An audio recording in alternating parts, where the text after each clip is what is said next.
Some warships are defined by their firepower, others by their speed. But a few are remembered for something far more unusual: their silhouette. Japanese warships of the early 20th century stand out immediately. Tall, layered, and visually complex, they appear heavier above the waterline than almost any of their contemporaries. Place a Japanese warship beside its American or British counterpart, and the contrast becomes unmistakable. The Japanese vessel rises upward in layers, platforms stacked upon platforms, towers growing higher and more complex. It looks heavier above the waterline, almost unbalanced, as if the ship is carrying too much weight too high. To many observers, especially Western sailors during the Second World War, these ships looked dangerously top-heavy. But this was not an accident. It was the result of doctrine, geography, engineering ambition, and, at times, dangerous compromise. To understand why Japanese ships looked this way, we have to begin not with the ships themselves, but with the way the Imperial Japanese Navy intended to fight. Japan entered the 20th century with a clear strategic problem. It was an island nation, resource-poor, and surrounded by potential enemies. Its navy could not afford to match the industrial output of powers like the United States or Britain. Instead, it had to win through quality, not quantity. This thinking shaped what became known as the decisive battle doctrine. The idea was simple: allow an enemy fleet, most likely American, to cross the Pacific. Harass it along the way. Weaken it with submarines and smaller forces. Then, near Japanese waters, deliver a single, overwhelming, decisive blow. Everything about Japanese ship design began to bend toward this philosophy. Ships had to see farther, strike harder, and coordinate more effectively than their enemies. And that required something very specific: height. Height, in naval warfare during this period, was power. The higher your observation point, the farther you can see over the curvature of the Earth. The higher your fire control systems, the more accurately you can direct gunfire at long range. The higher your communication arrays, the better you can coordinate across a fleet. So Japanese designers began building upward. This is most famously seen in the towering pagoda masts of ships like Nagato and Fuso. These structures were not originally designed to look the way they did. Early in their careers, these ships had simpler masts, much like Western vessels. But as technology improved and naval warfare evolved, more and more equipment was added.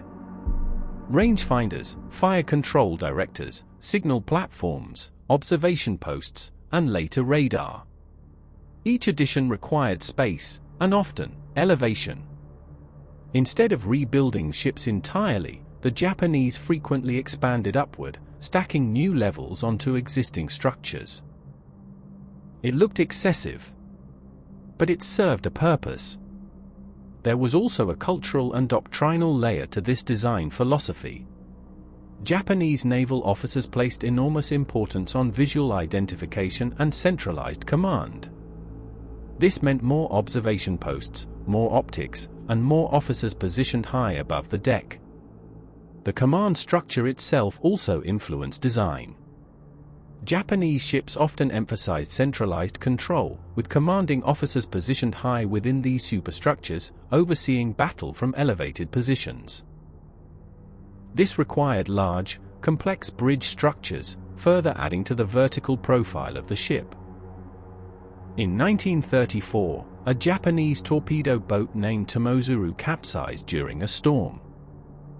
The ship had been designed to carry heavy armament on a small hull, pushing the limits of stability. In rough seas, it simply could not recover. The incident triggered a major investigation within the Imperial Japanese Navy. What they discovered was alarming.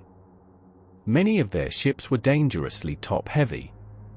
The combination of high superstructures, heavy weaponry, and relatively narrow hulls had created vessels that were more vulnerable to capsizing than previously believed. And it did not stop there. In 1935, the Fourth Fleet incident saw multiple ships severely damaged by a typhoon. Hulls buckled, structures failed, and the weaknesses in Japanese naval design were laid bare. The Navy was forced to act.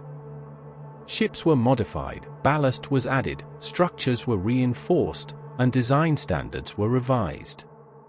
But the fundamental philosophy did not change. Height, capability, and offensive power were still prioritized. The ships would remain visually top-heavy, even if internal changes made them more stable than they appeared. Another factor was Japan's emphasis on night fighting and long-range torpedo warfare. Japanese destroyers and cruisers were equipped with the formidable Type 93 long-lance torpedo, one of the most powerful naval weapons of the war. To use these effectively, ships needed advanced optics and coordination systems, often placed high above the deck. Again, height became essential. More platforms were added, more equipment installed, more weight placed above the waterline. The visual effect only became more pronounced. By the time the Second World War began, Japanese warships had developed a distinct identity. It was a reflection of how the Navy thought about war. As the war progressed, technology began to shift the balance. Radar reduced the need for high observation posts. Aircraft extended vision far beyond the horizon. The importance of towering superstructures began to decline. Western navies adapted quickly, integrating radar into more compact designs. Japan, however, was slower to fully embrace these changes. Partly due to industrial limitations, and partly due to doctrinal inertia, they continued to rely heavily on visual systems and centralized command structures.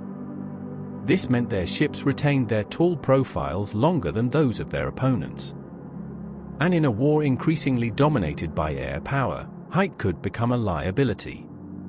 Large superstructures made ships easier to spot, easier to target, and more vulnerable to bomb and shell damage. In the end, the image of the top-heavy Japanese warship is both accurate and misleading. Yes, these ships carried a great deal of weight above the waterline. Yes, early designs suffered from real stability issues. But these features were not the result of poor engineering or carelessness. They were the product of deliberate choices. Choices driven by doctrine, constrained by treaties, and shaped by a desire to achieve superiority through design rather than numbers. Every extra platform, every added rangefinder, every towering mast served a purpose. To see farther. To strike first. To win the decisive battle. And so, when you look at a Japanese warship from the Second World War, rising in layers above the sea, you are not just seeing a ship. You are seeing a philosophy. A belief that height could bring victory. And a reminder that in naval warfare, even the silhouette of a ship can tell a story. From the gun decks to the bridge, every story we tell honors those who served. If this tale made you feel the salt and steel of history, give it a like, and if you're not yet part of our channel's convoy, subscribe and join the ranks. More powerful stories await.